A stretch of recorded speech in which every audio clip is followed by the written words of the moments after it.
we in the Disarm Committee became absorbed earlier this year in the 75th anniversary of twin events, the dropping of bombs on Hiroshima and Nagasaki, and the creation of the United Nations. To understand the tumult of that year, 1945, we created an online timeline of 25 significant events and monthly conversations with appropriate experts via Zoom. We set this one up on obstacles to peace with Russia several months ago, not realizing how relevant it would be to our current moment. China is rising in popularity as Trump's favorite adversary, but Russia remains the target of accusations and violations of human rights and aggression towards neighbors, some of them with justification. But these are expanded and sent out by our mainstream media and the Democratic and Republican parties. So our question is there any possibility of some diplomatic dialogue between Russia and the US, given the fact that we are two major powers that together hold 90% of the nuclear weapons in the world, and virtually all of them are aimed at each other, and the guardrails guiding these control of these weapons are falling by the wayside as we speak. So today we have invited two peace experts who understand this complex history, who will show us a way forward. To start is David Swanson, who is an author, activist, journalist, and radio host. I think many of you know him. He's co-founder of the excellent website and organization worldbeyondwar.org and campaign coordinator for rootsaction.org. His latest book is Leaving World War II Behind. He hosts Talk Nation Radio, is a Nobel Peace Prize nominee, and was awarded the 218th Peace Prize by the U.S. Peace Memorial Foundation. So David will speak first, and after that, Alice Slater and I will introduce her later. So each will speak about 15 minutes, and then we'll have question and answer. Okay, thank you. Go ahead, David. Thank you, Robin, and thank you, Alice, for involving me in this, and thank you all for being here. I see lots of friendly, familiar faces. I got my glasses on because I'm going to read some writing, and I'm old. And happy International Peace Day Eve to everyone. And if you don't have lots of events planned for tomorrow, get onto it. Go to worldbeyondwar.org and see. You can do webinars nonstop for the next 48 hours, I believe, if you're so inclined. There was conversation earlier before we started about nuclear facilities in the United States, and here in Charlottesville, Virginia, we have a hill just outside of town that has a cave underneath for the CIA. And in the event of them needing to live a little bit longer than everyone else. What disturbs me the most about these things is that where some of them are, they clearly are thinking that any nuclear war will involve a decision being made a day or two ahead of the actual nuclear war. So that, this is the most disgusting thing about it, is that the intention is to have decided to destroy the Earth with days to spare, which sort of gives the lie to the whole emergency last resort argument that's always used so nonsensically for every war. I did just write a book about World War II, and Alice suggested that I focus my remarks here a little bit more on World War II than other topics, so I'll try to do that. Wilf, by the way, is featured in my book as having been right at the time of the Treaty of Versailles, which so predictably, and they predicted it, led to World War II, and they laid out exactly what needed to be done to avoid World War II. It's not, wisdom years later after the fact. There were people who knew exactly what to do then and said so, and it wasn't done, and they were wilf. And there's, of course, a section about Hiroshima and Nagasaki and the unjustifiability of those bombings. And there's a section about the United Nations and other ways in which the world has changed so dramatically since World War II. We were also mentioning earlier the incredible loss of Stephen Cohen in recent days. And this is a huge tragedy.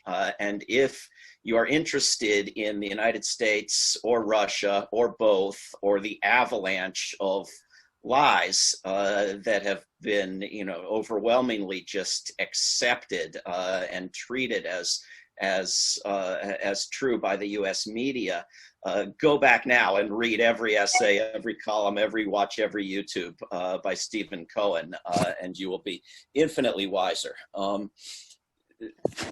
When the U.S. and Russia were war allies during World War I, the U.S. in 1917, this is the start, 1917, sent funding to one side, the anti-revolutionary side of the Russian Civil War, and worked to blockade the Soviet Union.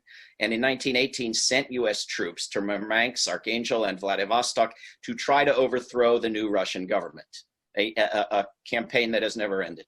The threat of the communists, as an example, albeit a deeply flawed one, of taking wealth away from oligarchs, was the driving force in U.S. foreign affairs from 1920 up to, all during, and long after World War II. In fact, in many ways, albeit nonsensically, post-communism up to this moment, and including being the driving force behind Western support for the rise of the Nazis in Germany. In my new book, I document the critical U.S. corporate support of Nazism right through the war. Former British Prime Minister and leader of the Liberal Party, David Lloyd George, on September 22nd, 1933, said, quote, "I know there have been horrible atrocities in Germany, and we all deplore and condemn them. But a country passing through a revolution is always liable to ghastly episodes owing to the administration of justice being seized here and there by an infuriated rebel." End quote. There's bad apples, more or less. If the Allied powers overthrew Nazism, Lloyd George warned, quote, "extreme communism would take its place, and surely that cannot be our objective," he remarked. In 1932, Cardinal Pacelli, who in 1939 would become Pope Pius XII, wrote a letter to the Zentrum, or Center Party in Germany, third largest party. The cardinal was worried about the possible rise of communism in Germany and advised the Center Party to help make Hitler the chancellor. And from then on, that party supported Hitler. President Herbert Hoover, who lost Russian oil holdings in the revolution, believed the Soviet Union needed to be crushed. The Duke of Windsor, who was King of England in 1936 until he abdicated to marry the scandalously previously married Wallis Simpson from Baltimore, had tea with Hitler at Hitler's mountain retreat in 1937, and the Duke and Duchess toured the German factories that were making the weapons for World War II and inspected the Nazi troops and dined with Goebbels and Goering and Speer and Foreign Minister Joachim von Ribbentrop. And in 1966, the Duke recalled that, quote, "Hitler made me realize that Red Russia was the only enemy, and that Great Britain and all of Europe had an interest in encouraging Germany to march against the East and to crush communism once and for all. I thought that we ourselves would be able to watch as the Nazis and the Reds would fight each other." When Germany invaded the Soviet Union in 1941, U.S. Senator Robert Taft articulated a view held across the political spectrum by civilians and officials in the U.S. military when he said that Stalin was, quote, "the most ruthless dictator in the world, and that the victory of communism would be far more dangerous than the victory of fascism." Senator Harry Truman took what might be called a balanced and fair perspective, though not so balanced, between life and death, when he said, "If we see," on the floor of the Senate, "if we see that Germany is winning, we ought to help Russia, and if Russia is winning, we ought to help Germany, and that way let them kill as many as possible, although I don't want to see Hitler victorious under any circumstances." In lieu of promised aid or territorial concessions, Stalin made a third request of the British in September 1941, which was this: fight the damn war. Stalin wanted a second front opened against the Nazis in the West, a British invasion of France, or alternatively, British troops sent to assist in the East. The Soviets were denied any such assistance and interpreted this refusal as a desire to see them weakened, and weakened they were until they prevailed. In the fall of 41 and the following winter, the Soviet army turned the tide against the Nazis outside of Moscow, and the German defeat began before the United States had even entered the war and before any Western invasion of France. That invasion was a long, long time in coming. In May of 42, Soviet Minister of Foreign Affairs Vyacheslav Molotov met with Roosevelt in Washington, and they announced plans for opening a Western front that summer. But it was not to be. Churchill persuaded Roosevelt to instead invade North Africa and the Middle East, where the Nazis were threatening British colonial and oil interests.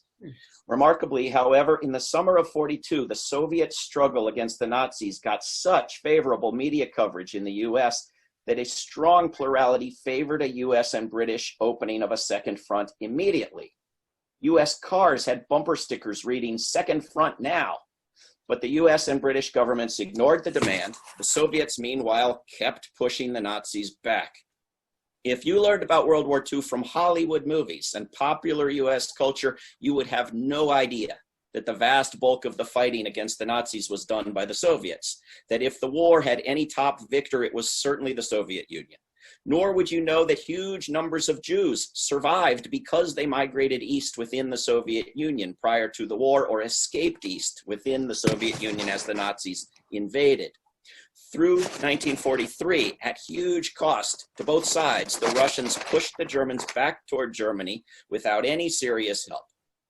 In November of 43 in Tehran, Roosevelt and Churchill promised Stalin an invasion of France the next spring, and Stalin promised to fight Japan as soon as Germany was defeated. Yet it was not until June 6, 1944, that Allied troops landed at Normandy, absurdly celebrated this week in DC with a new monument to Eisenhower. By that point, the Soviets had occupied much of Central Europe. The US and Britain had been happy for the Soviets to do most of the killing and dying for years, but did not want the Soviets arriving in Berlin by themselves. The three nations therefore agreed that all surrenders must be total and must be made to all three of them. But in Italy and Greece and France and elsewhere, the US and Britain cut Russia out almost completely, banned communists, shut out leftist resistors to the Nazis, and reimposed right-wing governments that the Italians, for example, called fascism without Mussolini. After the war and into the 50s, the US in Operation Gladio would leave behind spies and terrorists and saboteurs in various European countries to fend off any communist influence. Originally scheduled for the first day of Roosevelt and Churchill's meeting with Stalin in Yalta, the US and British bombed the city of Dresden flat, destroying its buildings, its artwork, its civilian population, apparently as a means of threatening Russia. The US then developed and used on Japanese cities nuclear bombs, a decision driven in part by the desire to see Japan surrender to the US alone without the Soviets, and by the desire to threaten the Soviet Union. Immediately upon the German surrender, Winston Churchill proposed using Nazi troops with Allied troops to attack the Soviet Union, the nation that had just done the bulk of the work of defeating the Nazis.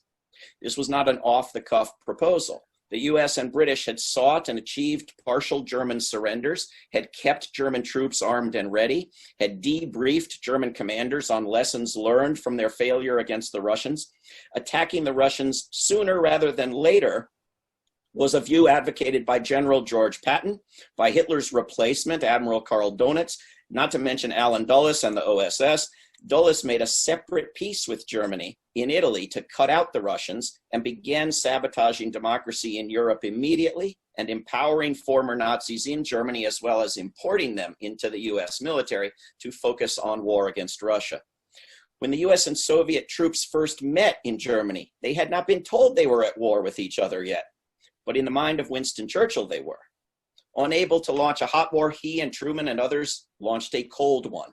the US worked to make sure that West German companies would rebuild quickly but not pay reparations owed the Soviets. While the Soviets were willing to withdraw from countries like Finland, their demand for a buffer between Russia and Europe hardened as the Cold War grew and came to include the oxymoronic nuclear diplomacy. The Cold War was a regrettable development, but could have been much worse. While it was the sole possessor of nukes, the US government, led by Truman, drew up plans for an aggressive nuclear war on the Soviets and began mass producing and stockpiling nuclear weapons and B-29s to deliver them. Before the 300 desired nuclear bombs were ready, US scientists secretly gave the bomb secrets to the Soviet Union, a move that may have accomplished just what the scientists said they intended: the replacement of mass slaughter with a standoff. Scientists today know much more about the likely results of dropping 300 nuclear bombs, which include a worldwide nuclear winter and mass starvation for humanity. The hostility, the nuclear weapons, the war preparations, the troops in Germany are all still there. A little bit fewer troops than last year, and now with weapons in Eastern Europe right up to the border of Russia.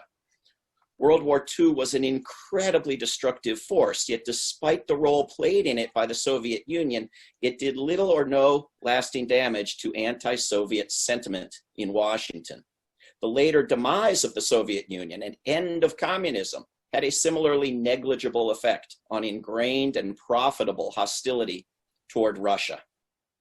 When Germany reunited, the US and the Allies lied to the Russians that NATO would not expand. Then NATO quickly began expanding eastward. Meanwhile, the US openly bragged about imposing Boris Yeltsin and corrupt crony capitalism on Russia by interfering in a Russian election in collusion with Yeltsin. NATO developed into an aggressive global war maker and expanded right to Russia's borders, where the US began installing missiles. Russian requests to join NATO or Europe were dismissed out of hand. Russia was to remain a designated enemy, even without the communism, even without constituting any threat or engaging in any hostility. Russiagate is a very dangerous continuation of this tradition. Donald Trump, as Putin's slave, is the very worst slave ever seen on the face of the earth. If Putin owns Trump, Putin wants Trump to sabotage Russian economic interests, expel and sanction Russian diplomats, shred Russian treaties, destroy the Iran agreement, refuse to cooperate on disarmament or cyber war or weapons in space or Syria, bomb troops in Syria. Putin wants a much larger US military with more bases around the world, a bigger NATO with more bases and weapons and war games on Russia's border and weapons in Ukraine. The latest lies about Russia and scalps helped Congress vote for more military money and vote down ending any wars and block removing troops. Russia is an ordinary country with a military that costs 5 to 10% what the US military does. Russia has, like all countries, a horrible government. But Russia is not a threat to the United States. And the vast bulk of what people in the United States are told about Russia is ridiculous. There is peace movement collaboration across these borders, as there has been for decades. Many of us have gone on trips to Russia with groups like Sharon Tennyson's and others. Veterans for Peace has a Russian chapter and US chapter that work together. World Beyond War has just launched a petition drafted by a Russian friend, Vladimir Kozin, who put together a petition to the 9 nuclear governments that now has supporters and signatures from around the world. Alice will tell you there are 5 other governments to look at, and of course, dozens more beyond those. But I think we should all go to Russia. We should all get one of these for when it stops being so damn hot. And we should be friends with our Russian brothers and sisters. So you're saying they have good reason to be suspicious of us, right? Because of this decades-long attempt to undermine them. Well, people have good reason to be suspicious of all governments, but certainly the Russian government has good reason to be suspicious of the US government. And I don't think suspicion is even needed. The hostility is open.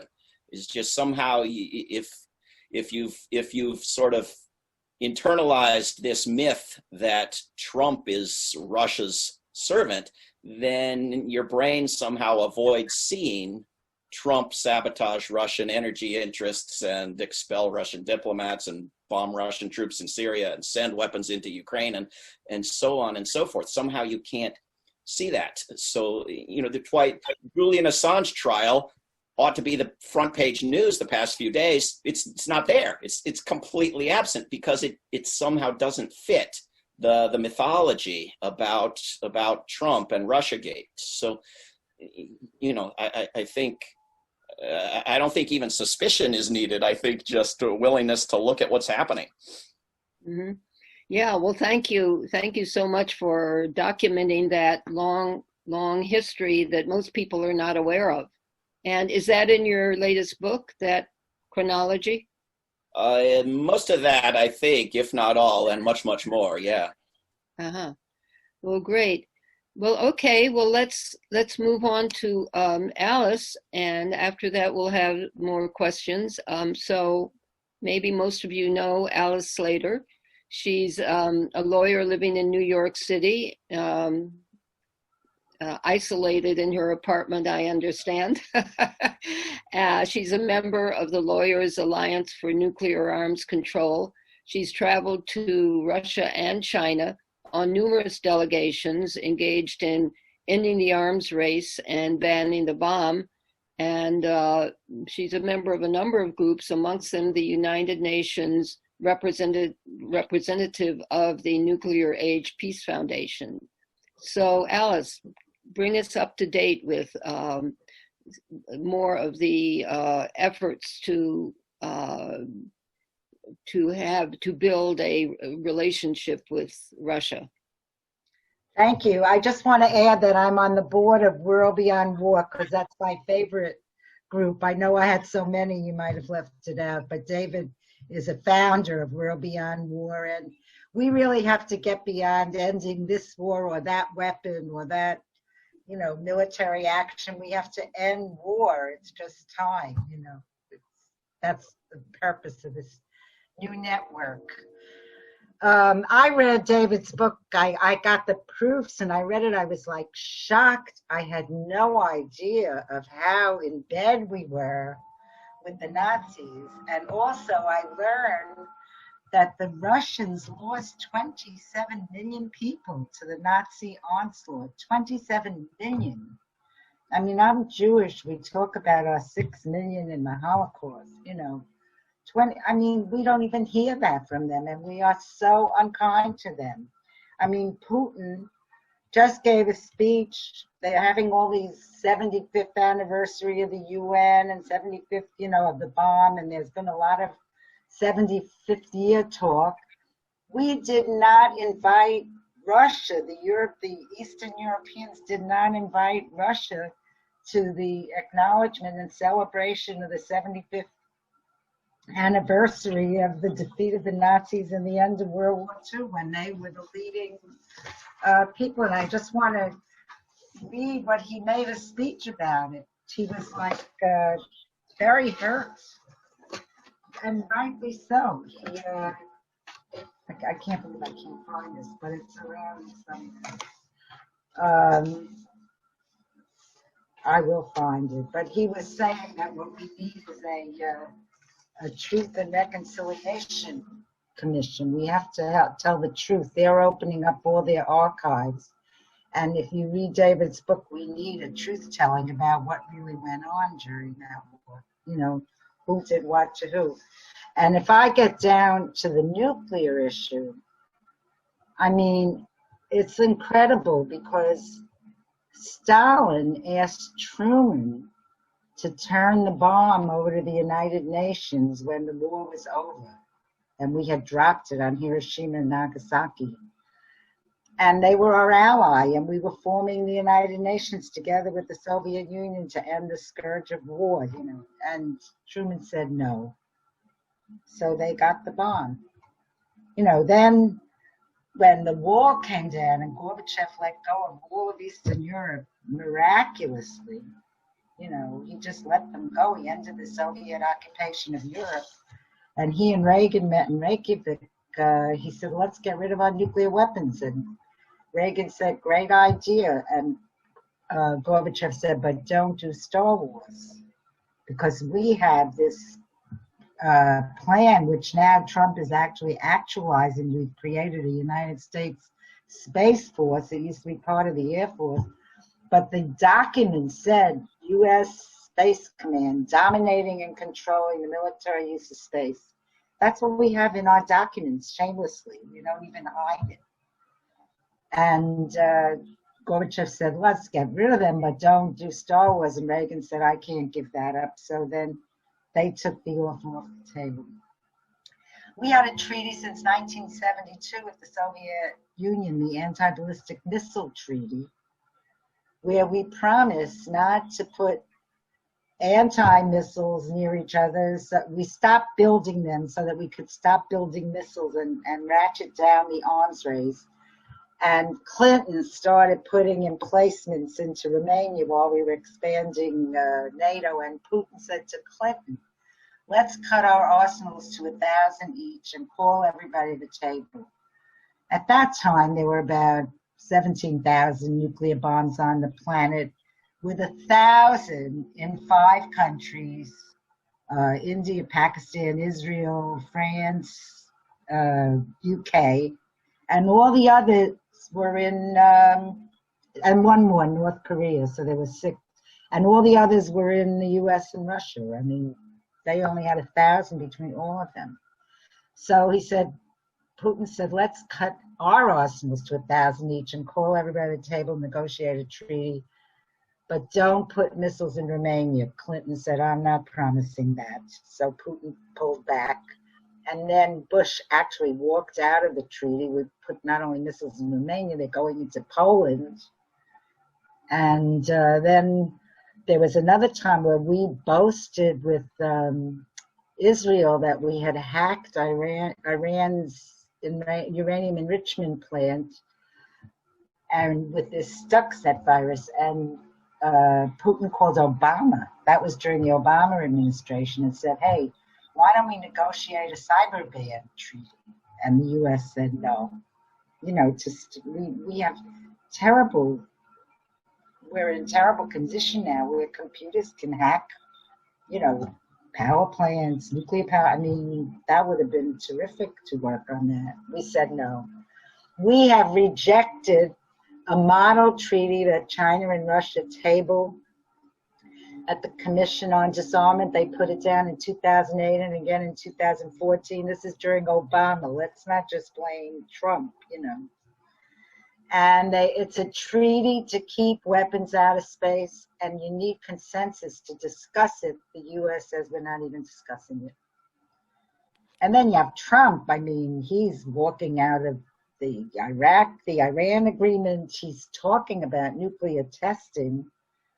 Even the nuclear testing was so awful. I mean, Kennedy stopped atmospheric testing. He wanted to stop everything, but they wouldn't let him. It went underground. They did 1,000 more full-blown nuclear tests at the Nevada test site. And then the Russians marched in Kazakhstan to stop the underground testing because it was leaking and people were getting cancer, radiation. Of course, we're doing it on the Western Shoshone Holy Land in Nevada, and all the downwinders are suffering from cancer, leukemia, and birth defects.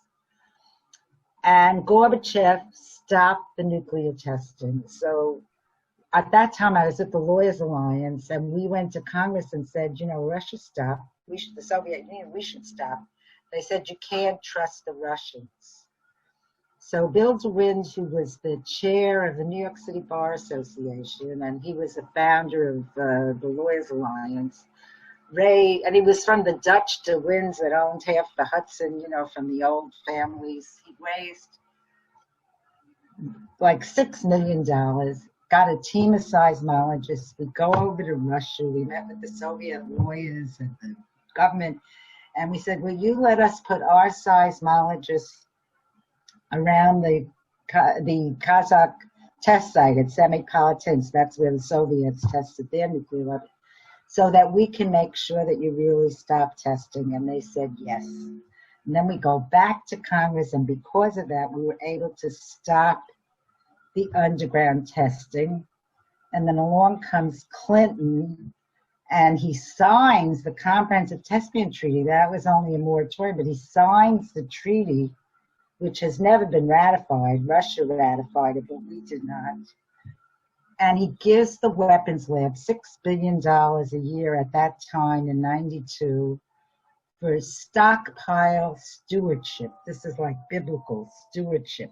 What's stockpile stewardship? They have laboratory testing, and they're doing subcritical testing where they're blowing up plutonium 1,000 feet below the desert floor in Nevada.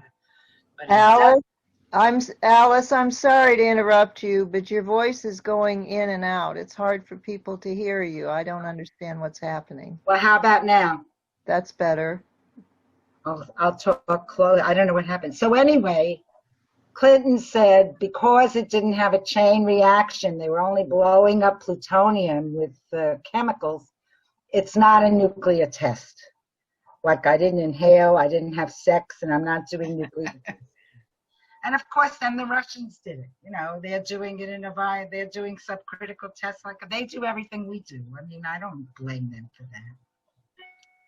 So where are we now? I mean, we have this 75th anniversary. Putin gave another speech with the ABM treaty saying they did everything. It was all in vain. The U.S. would not listen to us. This was like in 2018 he made that speech. And so we decided to improve our nuclear weapons and material. And that's what we do. And what's driving this is what President Eisenhower warned us about. It's the military-industrial complex, only now it's military-industrial, congressional, media, academic complex, and they're so corrupt. And that's what's driving this. It has nothing to do with national defense, and it has nothing to do with an unwilling Russia. I mean, even the Ukraine thing is baloney. We did a lot of research. World Beyond War, we put up a whole package of materials. They found the black boxes of the plane that supposedly Russia used, and they took it to a lab in the United Kingdom, and nobody ever heard from it again. Just like these assassinations that they're talking about of, Al-Qaeda or whoever's doing these assassinations. I mean, they're not giving you any evidence. There's no evidence. Even the poison, there's no evidence. Who's looking at the laboratory tests of this Navalny or whoever it is? I don't know. I think I should stop here, but there's a lot we can do. I just want to say that we had this incredible movement in the world to get a treaty to ban nuclear weapons, and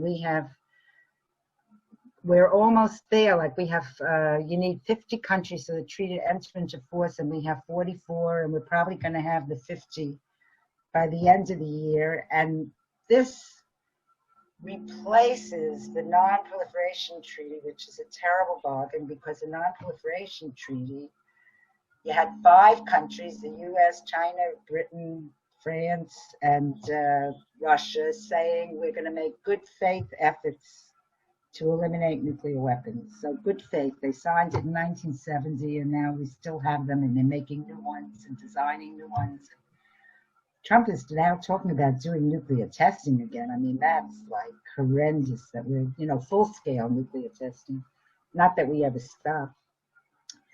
So it really, they kept making promises, and they extended the treaty indefinitely, unconditionally. The U.S. was twisting arms at the UN. It was a 25-year treaty. It was signed in 1970, 95. It was supposed to expire, and we all showed up to make sure that if they renewed it, that they would make promises for abolition. And one of the delegates said, the U.S., they've stopped twisting arms. They're taking out baseball bats and breaking knees. So we said, what do you mean? Like, one of the guys on their delegation had a kid. They were living in New York, UN delegation. that was applying to Harvard, and the U.S. government told him that his son would never go to Harvard if he didn't vote for the indefinite, unconditional extension of the NPT. They were twisting everybody, just extend it, don't make any new promises.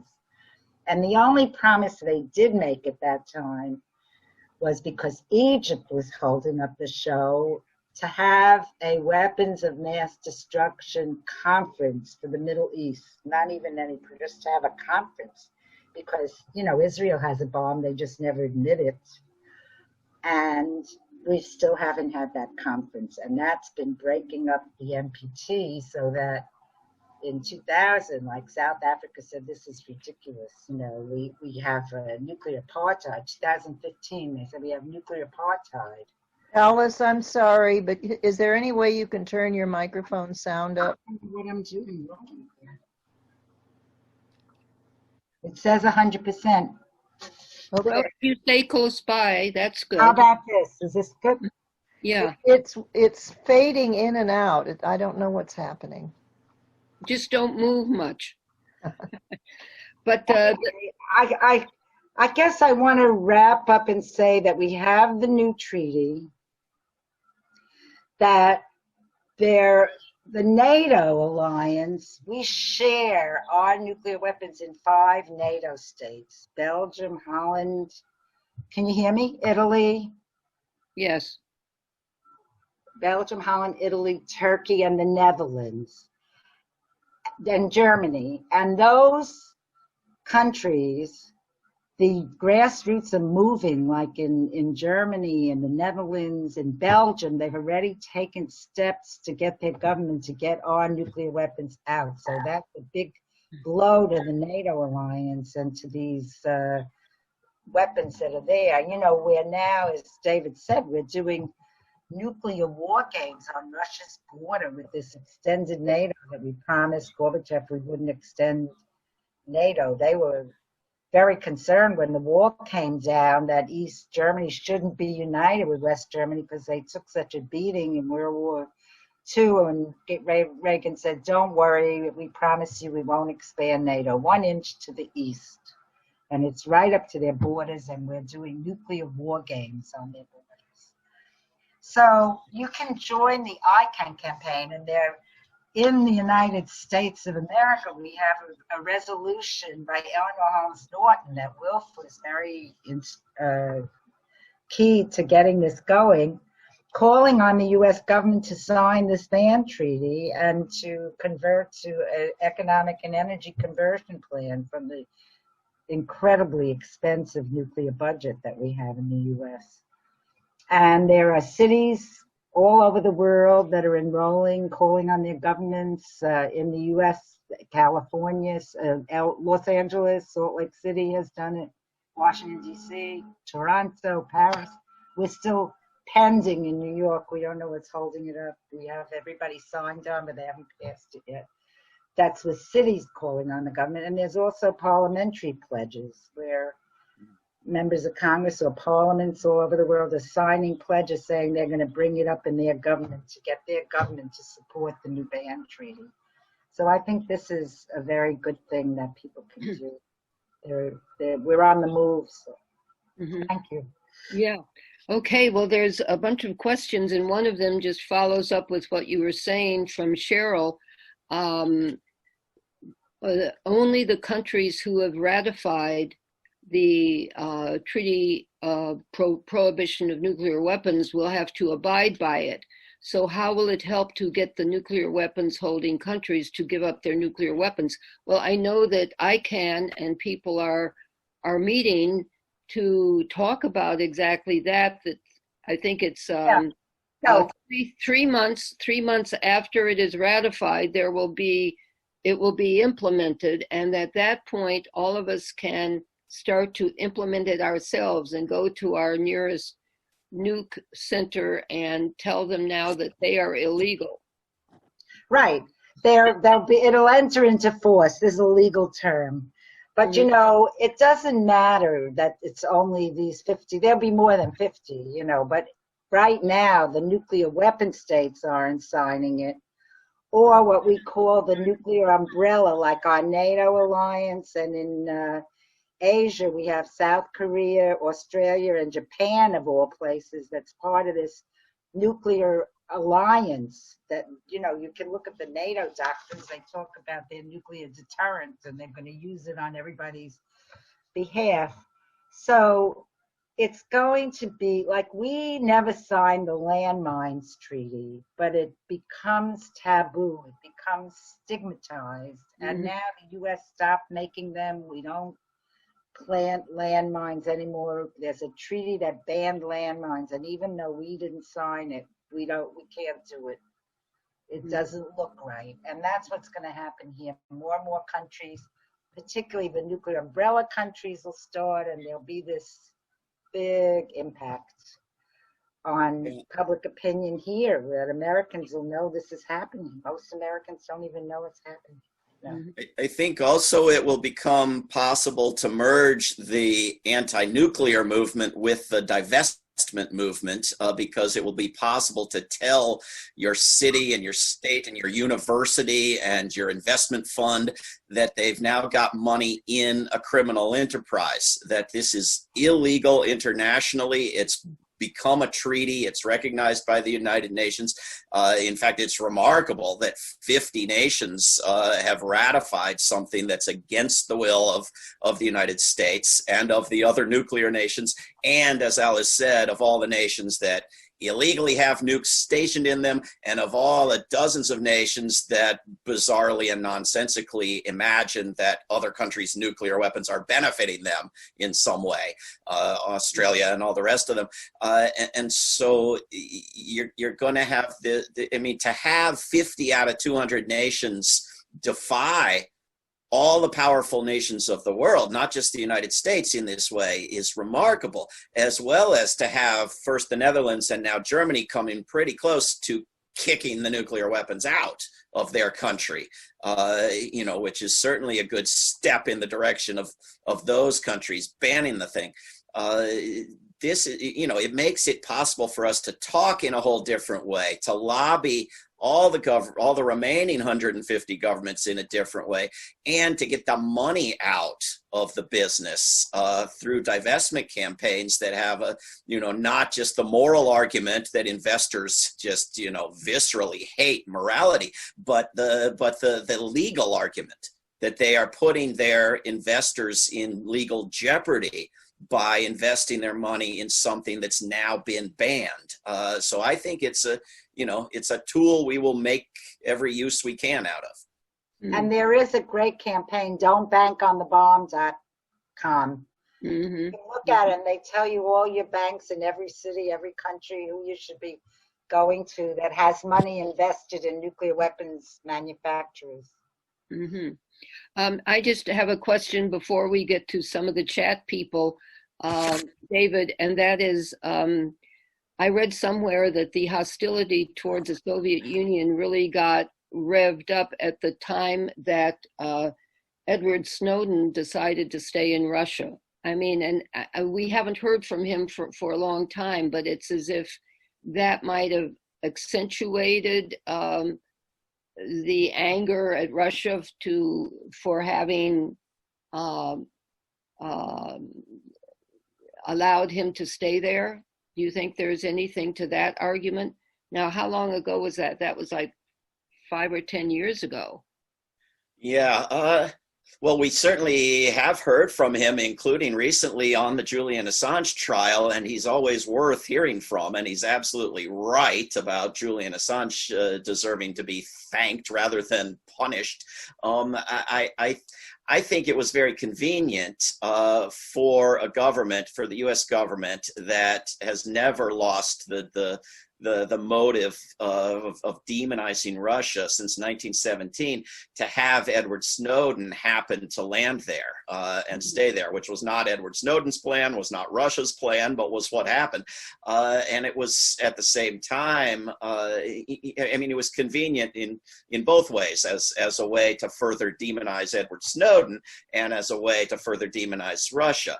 But I think the principal motivation for the increased hostility toward Russia of recent years is weapons sales, and the fact that Islamic terrorism just does not sell weapons in the way that demonizing Russia or China does. It doesn't have the same credible force with legislators and governments and weapons dealers, and so, I mean, there was an article a few years back in the Politico, Washington Capitol Hill newspaper, that had unnamed officials at the Pentagon just openly talking about how all the lies and exaggerations about Russia and all the demonization of Russia was driven by bureaucratic interests, by NATO wanting some reason to exist, and by profit interests, by the desire to sell weapons.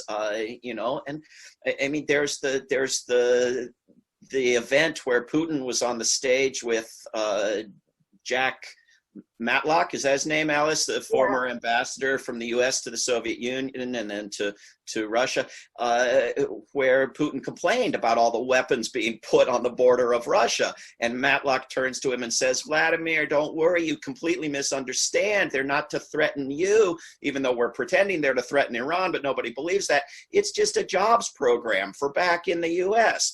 And of course, Putin says, well, couldn't you have a different jobs program that wasn't about destroying the earth? And if Putin had his facts ready, he could have pointed out that you get more jobs with you know, humane spending on clean energy and education. But it's a bureaucratic, financial, profitable enterprise that has momentum, and it just keeps building on itself. And of course, it was fueled and exacerbated by the Hillary Clinton campaign and all the Russiagate lies that blame our, you know, pristine, you know, exceptionally fair and open and transparent and equal democratic election system that has no flaws on, you know, on some weird Facebook ads. I mean, that has really ramped things up post Snowden.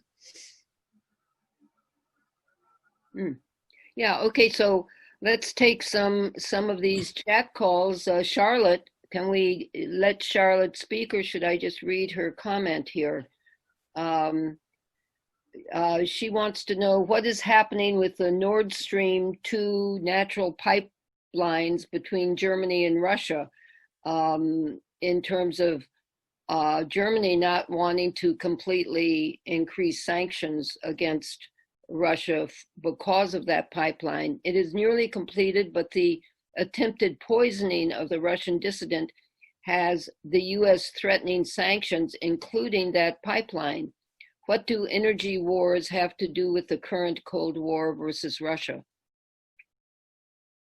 Well, this is Charlotte Dennett, who has a book on the topic of oil pipelines and wars and what they have to do with each other. I would recommend unmuting her and letting her answer her own question. She surely knows more of the answer than Alice or I. At least I do. But we do know, at least I know, that Donald Trump has been openly opposing and sabotaging and denouncing Russian oil deals in Europe and threatening and lying about Germany being controlled by Russia and so forth, which just somehow goes right over the heads of all the Americans who believe that Trump is, you know, the enemy of our good NATO allies who only kill the right people for the right reasons and is Putin's slave. It doesn't fit. There's Charlotte.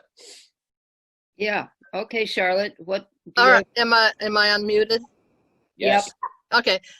Well, what gets me is that these energy wars are underlying a lot of the heightened Cold War, I believe, and they never get discussed. They don't get discussed in the media. I mean, that's been a history for 75 years, ever since the end of World War II. There are these subterranean energy wars, which I call the great game for oil, and pipeline wars. Now, this one between Germany and Russia is very big. Merkel wants it. Germany wants it. They get natural gas cheaper from Russia and others. And you know, no one talks about how the U.S. Energy independence now, making it the major supplier of oil and natural gas, is a result of the fracking that's going on in the U.S. and shale oil. All of that's in trouble now because of the pandemic. But I just find it very interesting that the dissident, I'm sorry, I don't remember his name, but he was poisoned at the very time that this pipeline is almost completed, which American oil interests see as a real threat. They're trying to get their shale oil to flood oil and natural gas in Europe, and they're in deep trouble now because of the pandemic. It's just interesting. I mean, I've seen some stories where, well, I think it's from RT, so you have to be very careful in what they're saying, but they're suggesting that the poisoning was a false flag and it wasn't the official Russian government that poisoned him. I can't say about that, but the juxtaposition of his poisoning and that they're trying to stop this pipeline, I find very interesting, because they've tried to stop other pipeline projects that went from Russia to Europe. If anyone else wants to weigh in on that. Yeah, I'd like to weigh in on the whole pipeline thing. We don't need any pipelines. I mean, we literally have to change the conversation. The whole Pacific is burning up, and the South is flooding down. If the plague doesn't kill us, the climate's going to kill us, or the nuclear war is going to. I mean, we can't do pipelines. We have so many good solutions with energy, and this is like a dopey. We have to change this conversation. We have enough sun and wind and solar and geothermal and efficiency that we never have to use any new gas or pipelines. Well, I just read a piece in the Wall Street Journal, which is extremely interesting, and the title of it is, just a minute, "The New Geopolitics of Energy," and it's by Daniel Yergin, who's a leading expert on oil. He wrote The Prize, which is a seminal history of the oil industry, and he says that the traditional fossil fuel energy still controls 84% of U.S. energy output. So he's saying, yeah, they're moving towards alternatives, but it's going to take a while. And it is going to take a while, let's face it. They're still going out exploring for oil. These are the same climate denialists. They continue to do it. The only thing that may change this momentum is the pandemic, because people aren't driving. So oil prices have plummeted. I mean, even the big majors, ExxonMobil is laying off workers. Shell and I think BP are investing more in solar and alternatives. So that the pandemic may be a blessing in disguise, but until there is a satisfactory conversion, there's still going to be a need for natural gas and oil. It's just unfortunate, but that's a reality. Pipelines, oil can't go anywhere unless it has pipelines. It can't be distributed without pipelines and tankers. So I'm afraid we're stuck with them for quite a long time in the foreseeable future. And what my book shows is that they are the major cause of endless wars. And by the way, this is the title of my book. I mean, I wrote this to stop endless wars, folks. So I'm doing more than just self-promoting here. I want people to read this and get the information and look at the maps. I've got 12 maps showing pipelines and what they have to do with endless wars. Do you disagree, Alice? No, I don't disagree that that's the cause of the wars, but I disagree that we're not speaking appropriately and saying this is nonsense, that we don't need any of this. That has to be part of our talking. I mean, I did a report in 1970, A Sustainable Energy Future is Possible Now. It's up on the Abolition 2000 website with 188 footnotes. We could gear up like we geared up for World War II. We could gear up for solar and wind and efficiency and geothermal, and we could do it. We could do it in a couple of years if we wanted to. I mean, if the whole world got behind it, it's not unfeasible. And I read one funny thing that BP is now getting into solar energy, one of the big oil companies, because they know that we have to shift, and they know that it's not going to go on forever. Perhaps people who want to ask a question can raise their hand, and that will be a better way for us to know who has something to say. What I'd like to ask our two speakers is, so let's say that Biden wins, what is your hope for shifting all of this? Does he have a good policy towards sustainability? I haven't really followed that. He's terrible. I mean, he's just like, he's going to stop Trump. That's it. We got to stop Trump, who's worse than him. And then we have to all show up at the White House on Inauguration Day with signs and marches and demand Medicare for all and demand solar and wind. Yeah, but they must be strategizing in some way. He's strategizing on the China pivot that Hillary invented. And on the Russia is no damn good. I mean, that's what's coming out of his mouth. Let's be truthful about it. You know. Just to be clear, World Beyond War, of which Alice and I are a part legally and ethically, has nothing whatsoever to do with any elections or any electoral candidates and cannot. Speaking as an individual, I think it's a benefit to not be able to talk about elections because they are a disastrous, divisive drain and distraction when the choice is between, a catastrophe and a disaster. These are two candidates for more militarism, openly and proudly for more militarism. These are two candidates against a Green New Deal, against any significant effort to shift funding toward protecting the earth. You can find millions of differences between the two candidates and pick which one is less awful and vote for him or her. The notion that, thinking that the whole thing is a disaster is the equivalent of asserting that two people are identical is an absurd straw man. But let's be clear that if we want to save the planet, we need to build a movement that is going to act locally and globally, including building on those 50 nations that are resisting the U.S. government. It's not going to be handed to us by voting, for one senile sociopath over another. That's never been the way it works. And it's a uniquely and very recent U.S. idea that the only thing you can do is vote in elections and that will make a difference. It's ridiculous. I mean, we have in Donald Trump a guy who we increasingly learn almost started a nuclear war with North Korea, and who this week openly said, I wanted to murder the president of Syria, but I couldn't get my generals to do it. And there's no scandal. This is normal talk now in the United States. And you have a candidate from the Democrats trying to outflank him from the right on these issues.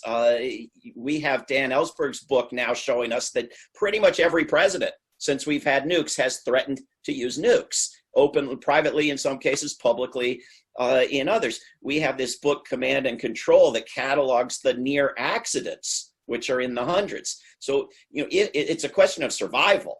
It's not a question of priorities or preference or ideology. It's a question of survival, whether we get rid of these damn things. And that is not on the agenda of any major political party in the United States.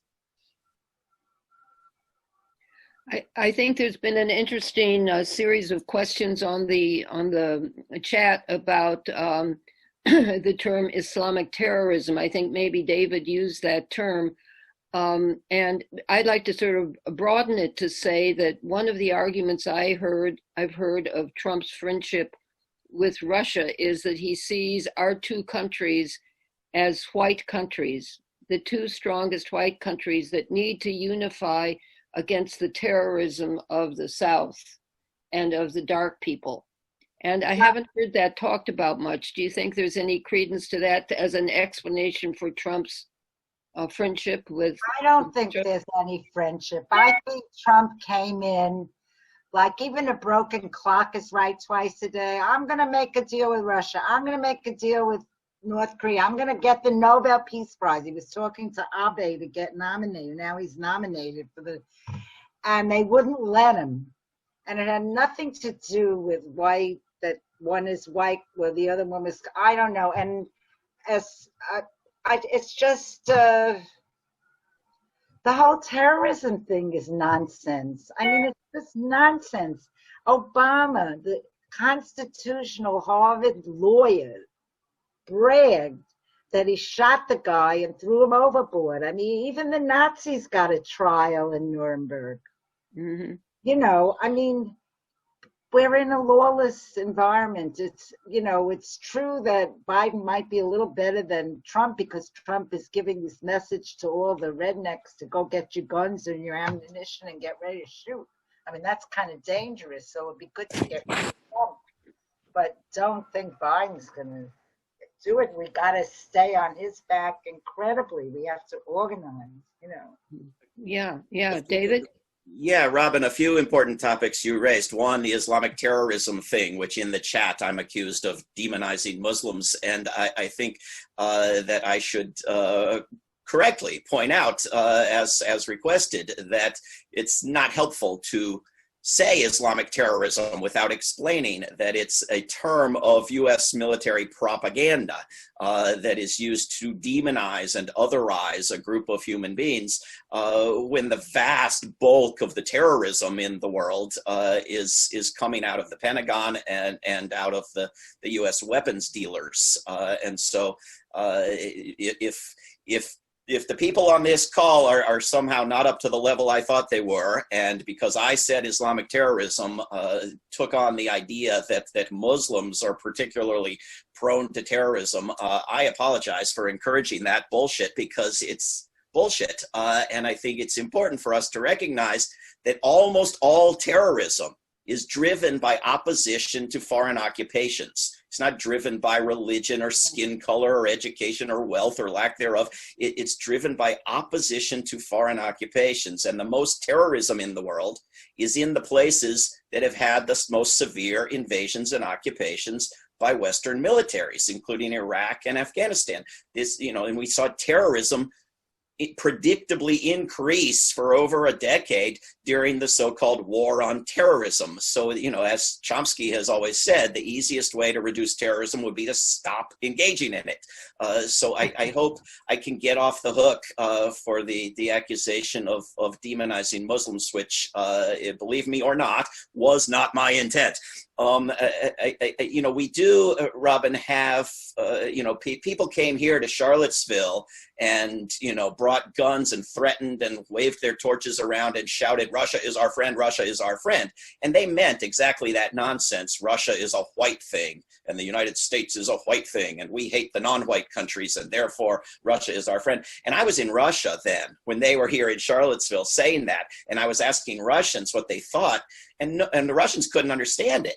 They had no idea what it meant whatsoever. It just completely bewildered them. They were, we didn't have slavery. We had serfdom. How are we the slave owner? Because, it was all the Confederate flags and Russia is our friend. They couldn't understand it. And if you look at national politics, at Trump's behavior, I can't understand it. I'm with Alice. What friendship? What in the world are you talking about, friendship? I mean, if friendship is ripping up treaties and lying and threatening and sabotaging deals and bombing and the way that Trump treats Russia, I don't mean the way the Democrats talk about Trump and Russia. I mean actual actions over the past 4 years. God, give me enemies if that's friendship. Yes, it doesn't make sense at all.